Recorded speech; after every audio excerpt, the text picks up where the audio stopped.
માટે રોટલો, મરચું, દહીં, પાણી, રાઈ, મીઠું. એક પેનમાં થોડું તેલ મૂકીશું.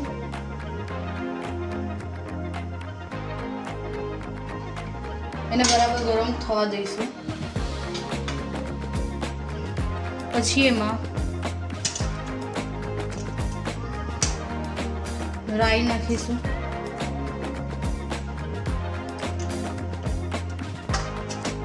રાઈ તતડી જાય એટલે એની અંદર આ ઠંડો રોટલો નાખીશું.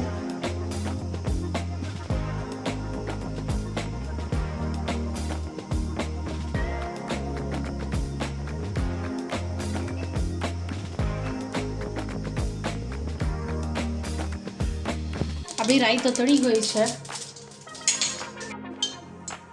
હવે એની અંદર આપણે રોટલાનો ભૂકો નાખી દઈશું. એને બરાબર હલાવી લઈશું. નાખીશું.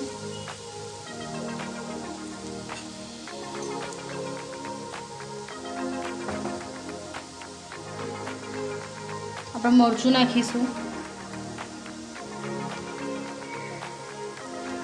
અને બરાબર હલાવી લઈશું અને પાણી નાખીશું.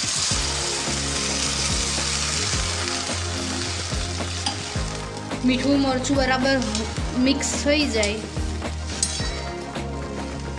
ત્યાર પછી એની અંદર આપણે આ દહીં નાખીશું.